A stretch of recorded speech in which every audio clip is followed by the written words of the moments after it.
Praise the lord. హల్లెలూయా. ప్రభునందు ప్రియ దేవుని జనాంగమ, మన ప్రభువును రక్షకుడైన యేసయ్య పరిశుద్ధ నామములో మీకు శుభములు తెలియజేస్తున్నాను. ప్రతి ఉదయం దేవునితోని ఆధ్యాత్మిక కార్యక్రమానికి మిమ్మలను ప్రేమతో ఆహ్వానిస్తూ ఉన్నాను. నేటి వాక్య ధ్యానముగా సామెతల గ్రంథము 10వ అధ్యాయము 8వ వచనాన్ని చదువుకొని ధ్యానం చేసుకుందాం. జ్ఞానసిద్ధుడు ఉపదేశము అంగీకరించును, పనికి మాలిన వదరబోతూ నశించును. ఆమేన్. ప్రభునందు ప్రియ దేవుని జనాంగమ, చదవబడిన లేఖనము నిమిత్తమై ప్రార్థన చేద్దాం. మమ్మల్ని మిక్కిలిగా ప్రేమించుచున్న మా ప్రియ పరలోకపు తండ్రి, మీ ఘనమైన ఉన్నతమైన మనకి స్తోత్రాలయ. ఏ మంచి లేని మా బ్రతుకులలో మరొక నూతన దినాన్ని అనుగ్రహించినందుకే స్తోత్రాలు తండ్రి. ఈ ఉదయకాలమున ఎవరైతే మీ పాద సన్నిధి చేరారో, మీ వాక్యమును చదువుతూ మీ వాక్య ధ్యానములో నైనా పాలు పంపులు పొందుతూ ఉన్నారో వారందరినీ దృష్టించండి. ఈరోజు మేము చదువుకున్న ఈ లేఖన భాగాన్ని మా కొరకు దీవించండి. ఈ లేఖన భాగముల నుండి కొన్ని ఆత్మీయ పాఠాలు మీరే మాకు బోధించి నేర్పించమని యేసయ్య పరిశుద్ధ నామమున ప్రార్థించి వేడుకుంటూ ఉన్నాము తండ్రి. ఆమేన్. ప్రభునందు ప్రియ దేవుని జనాంగమ, నిన్నటి దినాన మనము 7వ వచనాన్ని మనం ధ్యానం చేసాం.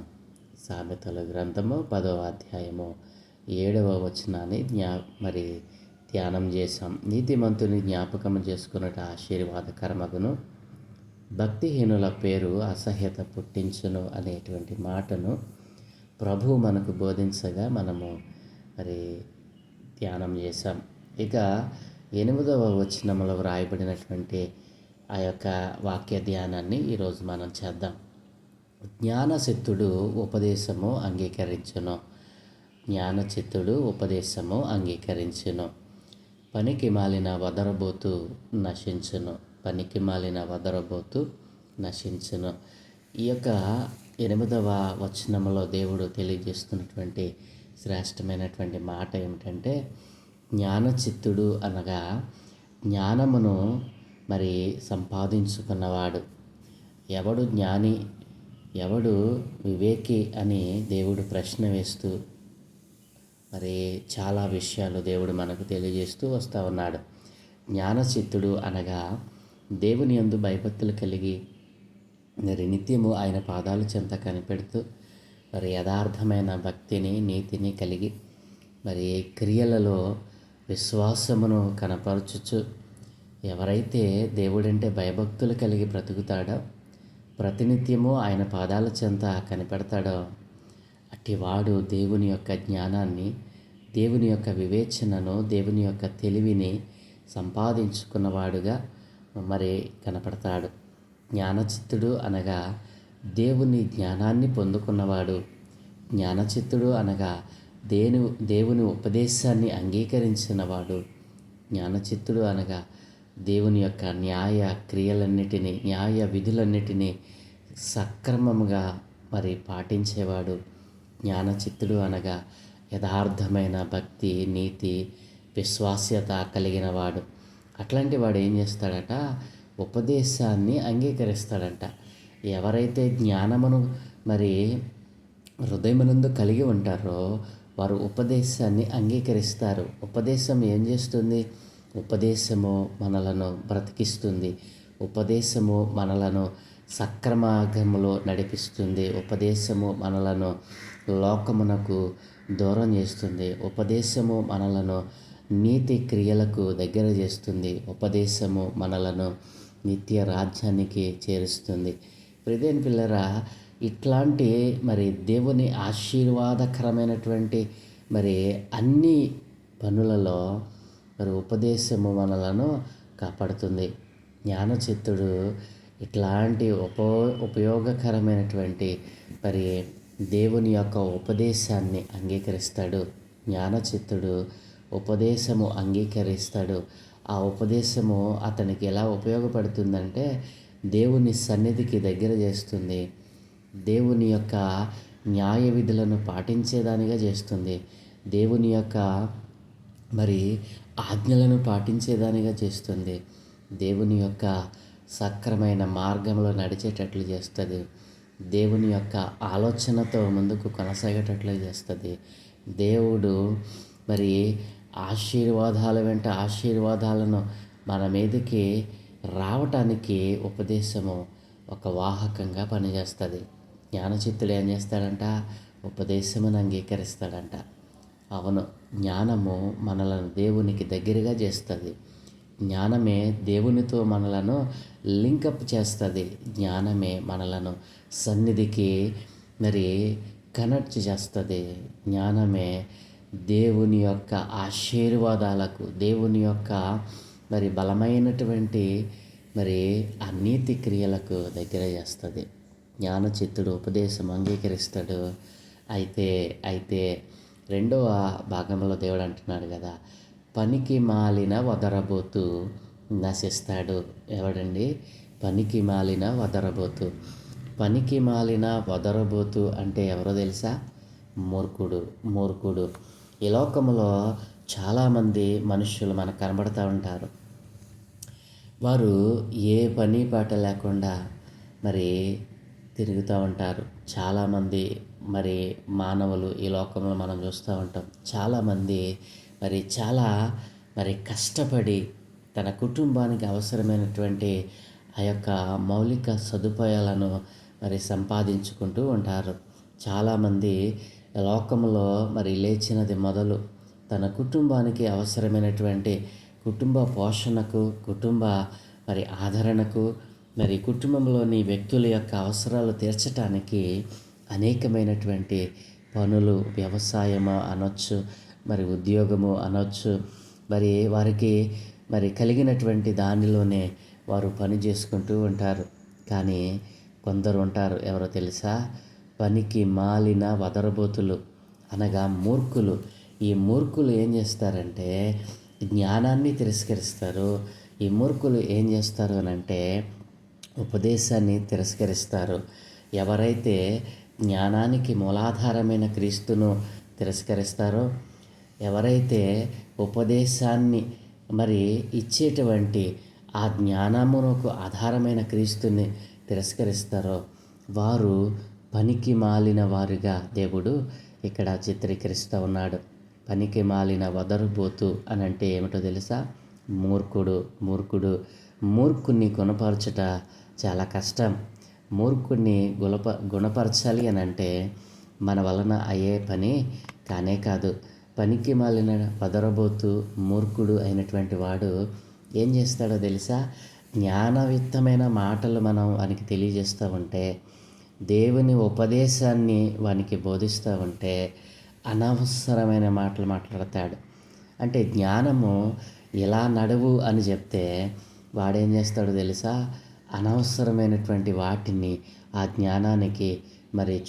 జ్ఞానానికి వ్యతిరేకంగా మాట్లాడుతూ ఉంటాడు. దేవుడు సన్మార్గములో నడువు, తిన్నగా చూడు, మరి అటు ఇటు చూడక నీ మార్గములో తిన్నగా చూడు అని దేవుని వాక్యం చెప్తే వాడంటాడు, నేను ఎందుకు అలా చూడాలి? నేను తిన్నగా ఎందుకు చూడాలి? అటు ఇటు ఎందుకు చూడకూడదు? ఉపదేశాన్ని నేను ఎందుకు అంగీకరించాలి? ఉపదేశం అంగీకరించకుండా కూడా నేను బ్రతకొచ్చుగా. ఇట్లా పనికి మాలినటువంటి మాటలు మాట్లాడుతూ, అనవసరమైన మాటలు మాట్లాడుతూ ఈ లోకంలో జ్ఞానులను, ఉపదేశము అంగీకరించిన వారిని, మరి నీతి క్రియలు జరిగిస్తున్న వారికి మరి వారు వ్యతిరేకమైనటువంటి దిశలో ఉంటారు. ప్రియదేని పిల్లరా, ఇట్లాంటి మూర్ఖులు మరి దేవుని యొక్క సన్నిధిని కోల్పోతారు. ఇలాంటి మూర్ఖులు అనవసరమైన మాటలు మాట్లాడేటువంటి ప్రతి వారు ప్రియదేని పిల్లరా జ్ఞానయుక్తమైనటువంటి మాటలను, దేవుని ఉపదేశాన్ని, దేవుని హెచ్చరికను లెక్క చేయరు. చివరికి ఏం చేస్తారో తెలుసా? వారి జీవితము చివరికి నష్టాన్ని, పతనాన్ని తెచ్చిపెడుతుంది. మూర్ఖుడు జ్ఞానాన్ని తిరస్కరిస్తాడు. జ్ఞానాన్ని తిరస్కరించటం అనంటే క్రీస్తును తిరస్కరించటమే.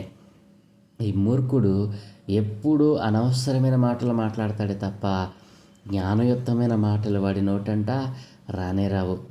దేవుడు హెచ్చరించినప్పుడు, వాక్యము ద్వారా దేవుడు మాట్లాడుతున్నప్పుడు దేవుని హెచ్చరికను లెక్క చేయడు. అంతేకాదు ఈ లోకంలో జ్ఞానచిత్తుడైనటువంటి వాని మాటలు కూడా లెక్క చేయడు. అంతెందుకండి, తన కుటుంబంలో మరి పెద్దవారైన తన తల్లిదండ్రులు చెప్పిన మాటే వినడు, వారి హెచ్చరికను లెక్క చేయడు.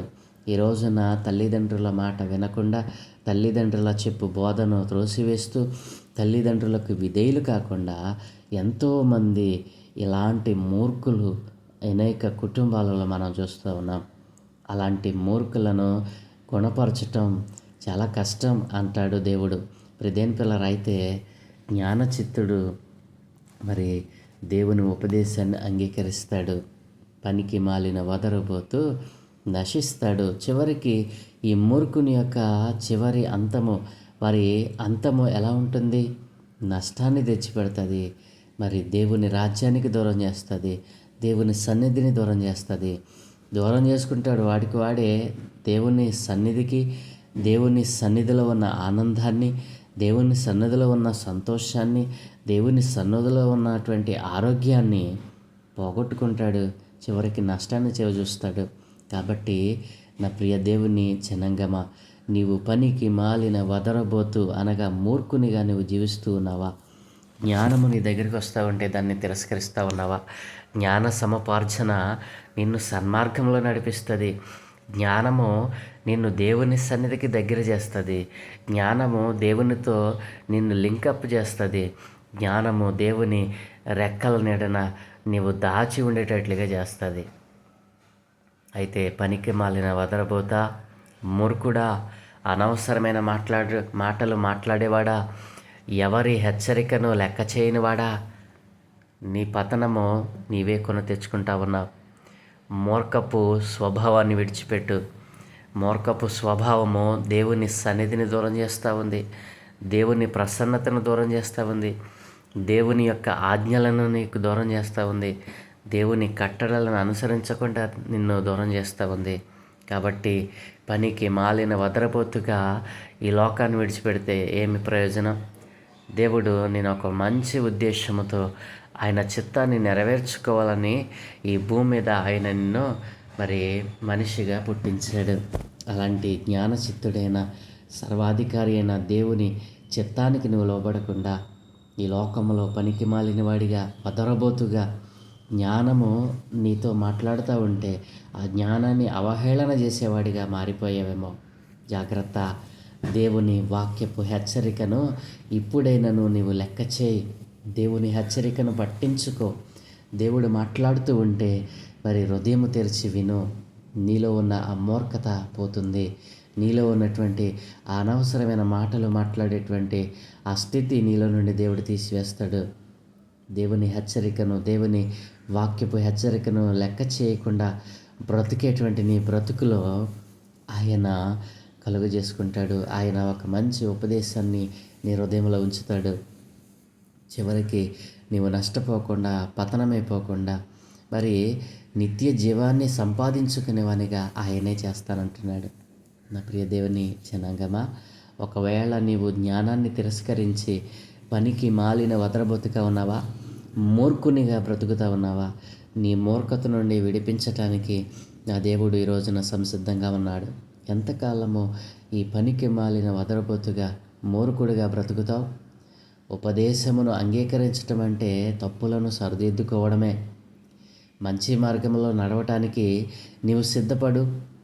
ఉపదేశము నిన్ను, నీ తప్పులను, నీ యొక్క పాపములన్నిటినీ సరిదిద్ది నిన్ను మంచి మార్గములో, దేవుని మార్గంలో నడవటానికి ఆయన మరి సిద్ధముగా ఉన్నాడు. నడిపించటానికి ఆయన సిద్ధంగా ఉన్నాడు.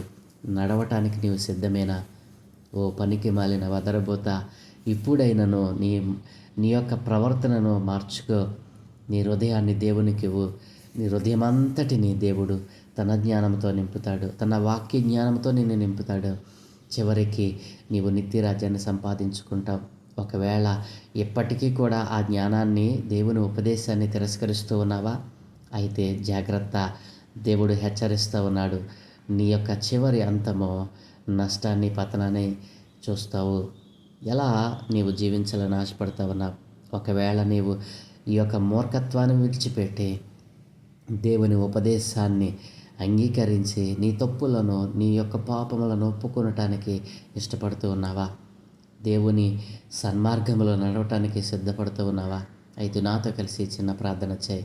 దయగలిగిన తండ్రి, కృపగలిగిన తండ్రి, నీకు వందనాలయ్యా. అవును తండ్రి, జ్ఞానచిత్తుడు ఉపదేశమును అంగీకరిస్తాడు అని, పనికి మాలిన వదరబోతు నశిస్తాడని ఈరోజు నీ లేఖనముల నుండి మాతో మాట్లాడావు నాయన. అవును తండ్రి, ఎందరైతే పనికి మాలిన వదరబోతులుగా, మూర్ఖులుగా ఈ లోకంలో ఉన్నారో, జ్ఞానము, ఉపదేశము వారి కాళ్ళ దగ్గరికి వస్తున్నప్పుడు దాన్ని తిరస్కరించి ఇంకనూ నాయన సన్మార్గము నుండి తొలగిపోయి అయినా పాపలోకములో ఉన్నారు.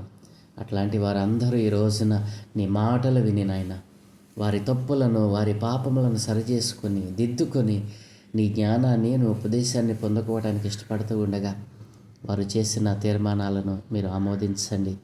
ఎందరైతే మూర్ఖులుగా బ్రతుకుతూ ఉన్నారో, అయినా వ్యర్థమైన మాటలు మాట్లాడుతూ ఆయా జ్ఞానాన్ని, ఉపదేశాన్ని తిరస్కరిస్తూ ఉన్నారో, అట్టి వారందరినీ మీ పాదాల చెంతకు తెస్తూ ఉన్నాను. అందరినీ మీరు దృష్టించండి. ఏ ఆత్మ నశించిపోకుండా ప్రతి ఒక్కరూ నాయన నిత్యరాజ్యమును సంపాదించుకునే వారిగా తయారు చేయమని, ఎందరైతే పనికి మాలిన భద్రబోతులుగా, మూర్ఖులుగా ఉన్నారో వారందరూ తమ తప్పులను సరిదిద్దుకొని, తమ పాపములను మీ పాదాల చెంత ఒప్పుకొని, మీరిచ్చే జ్ఞానాన్ని, ఉపదేశాన్ని వారు పొందుకునే వారిగా తయారు చేయమని, ఇట్టి వారిని నీ రాజ్య సువార్తలో ఒక బలమైన పనిముట్లుగా వాడుకునమని, అన్నిటా నీకే స్తుతులు చెల్లిస్తూ, సర్వాధికారి, కృపగలిగిన దేవా, ఈ ఉదయకాలమందు నాయన నీ పాదాలు చెంత చేరి ఎవరైతే ప్రార్థిస్తూ ఉన్నారో, నీ జ్ఞానాన్ని సంపాదించడానికి అయా గోజాడుతూ ఉన్నారో అందరినీ దృష్టి ఉంచమని, ఈ దినమే చూపలన్నిటి మీద మీకు దృష్టి ఉంచి మీ దూతల కాపుదలను గ్రహించి మీరే మహిం పొందుకోమని, ఎవరైతే బలహీనతతో ఉన్నారో, ఎవరైతే అనారోగ్యంతో ఉన్నారో అట్టి వారందరినీ నాయన మీ ఆత్మచేత, మీ రక్తమును ప్రోక్షించి వారిని శుద్ధులనిగా చేయమని, ఘనతయు, మహిమా, ప్రభావాలు మీకే ఆరోపిస్తూ యేసయ్య పరిశుద్ధ నామమున ప్రార్థించి వేడుకుంటూ ఉన్నాను తండ్రి. Amen, amen, amen.